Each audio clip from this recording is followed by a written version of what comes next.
Hello, welcome back to another video. Today we're reacting to some Hero Hey devs change for the quote unquote modern audience and find out. Oh boy, let's get into it. So a few months ago, we talked about how Square Enix was removed from Sweet Baby Inc.'s list of client companies, Go. presumably because Square Enix decided to cut ties with the consultation firm. Over on Reddit, on a post about this topic, a top response had said, Square Enix doesn't need SBI. They have their own in-house ethics department in charge of similar duties already. Furthermore, we can see the credits for Final Fantasy VII Rebirth, in which they seem to credit another consultation firm, that being Hit Detection. So it's not entirely clear what exactly the situation is with Square Enix and Sweet Baby Inc. and or why they seemingly cut ties with them as previously mentioned, and if they're still working with Hit Detection instead, or simply utilizing their own in-house ethics department. Interestingly enough, if we take a look at Square Enix website, they have this section titled Diversity, Equity, and Inclusion. They say, of course the they Square do. Enix Group believes in the importance of fostering diverse and inclusive workplaces across the many rich facets of the human experience,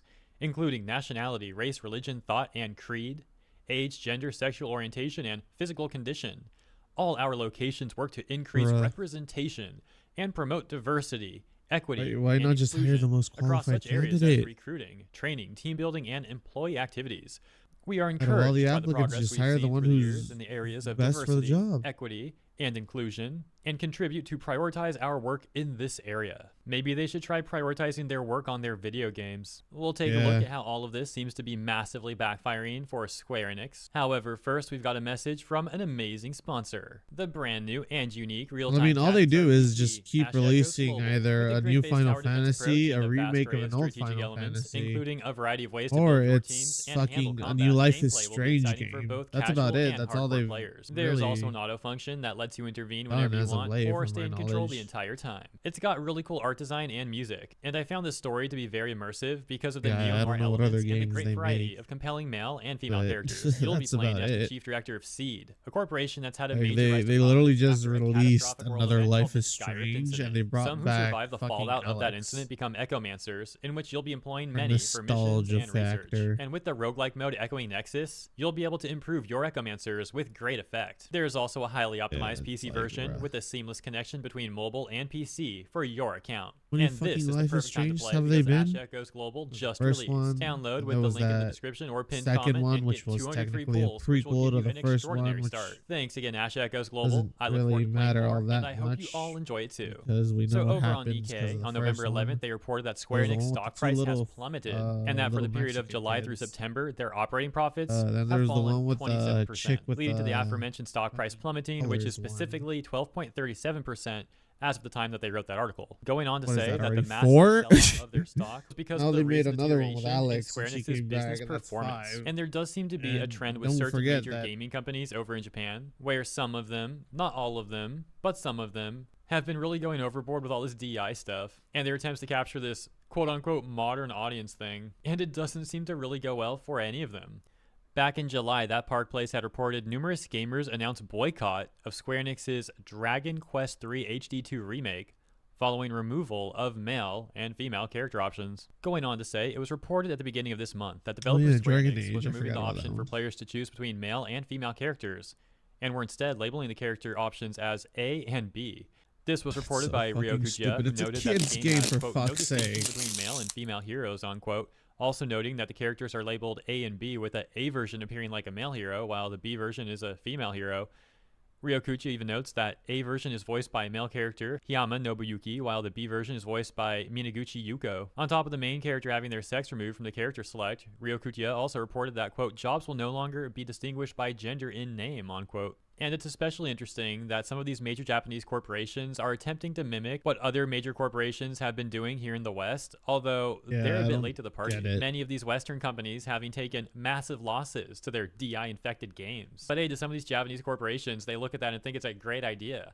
Or maybe there's a little bit more ESG influence behind the scenes. As previously mentioned, this can easily be explained through attempts at raising their ESG scores internally, which would also follow along with news earlier this year where Japanese Prime Minister Fumio Kishida publicly called for BlackRock and other funds to invest in Japan's future. Financial Times had reported on this, saying Japan's Prime Minister Fumio Kishida has appealed to BlackRock founder Larry Bro. Fink and others, controlling $18 trillion of assets to invest in Japan's future, wrapping up a charm offensive to lure capital into the country. However, interestingly enough, on October 1st, Fumio Kishida was replaced, his successor being Shigeru Ishiba. Back in June, Square Enix had a different controversy going on, which we've talked about before. As Park Place reports, Square Enix shareholder questions company about Sweet Baby Inc.'s involvement. The question specifically was, I'm personally happy about the shift from quantity to quality.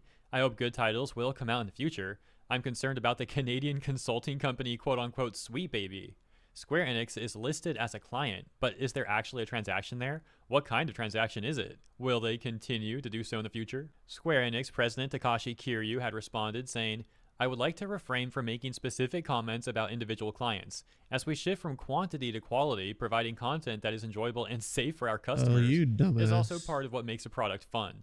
We will do our best as creators. So basically a non-answer. It's really funny looking back on that, now knowing that Square Enix was removed from Sweet Baby Inc.'s client list. Although, once again, it's still unclear if they really don't work together at all anymore, or if Square Enix just asked to be removed from there publicly. As we also know, some months after that all occurred, Sweet Baby Inc. even removed the entire clients list from their website overall. And even back in May of 2024, Square Enix was already performing financial damage control, issuing an official statement that was summarized by Takashi Mochizuki. Final Fantasy XVI sales fell short of expectations. Initial momentum was in line with expectations, but the games failed to reach the first-year goal as its momentum slowed. No updates from sales numbers last announced at 3 million. Final Fantasy VII Rebirth sales fell short of expectations. Initial I wonder why. Internal target. No sales numbers to share. Foam Stars fell short of expectations. Initial momentum. Everything's just falling short for them. It's fucking great. Remains confident Final Fantasy XVI can achieve its goal over the original 18-month sales plan. Also, sales of Rebirth and Foam Stars aren't necessarily bad. Reorganized development team into 5 console teams, 1 smartphone game team. Has been relied too much on an individual's creativity. Will promote sharing game making how. Is that a typo or what? How among teams, and will seek best balance of individual creativity and organizational discipline. Dragon Quest XII remains under development. Investors react, sell shares heavily, stocks fell, limit. Concerns are pipelines have become too empty. No big titles that can lift up the company's top line over the next couple of years. And going back to the recent news about Square Enix taking another financial hit and the massive decrease of their stock, we can see further speculation over on Reddit. For example, in a Reddit thread talking about the stock price plummeting, a top comment reads, whoever thought skipping Switch platform for Visions of Mana was a good idea needs to be fired right away, as it lost most of the potential sales. Another top comment saying, not surprised. There were like 4 to 5 Square Enix games that came out in the last 4-ish months that look good, but didn't seem to sell well by bestseller charts on Steam/PlayStation at the time I was looking at them. I'll probably pick up Emerald Saga and Visions of Mana, but no time soon personally. Looks good, but not full price good. A response to that reading, the price is obnoxious. They're all waiting for fucking I guess Square's strategy is to mimic Nintendo in a way. Their products are quote-unquote premium, but not really. Visions of Mana looks pretty good. $30 would be a nice price for it, but here we are, $60 plus DLC outfits from previous Mana games.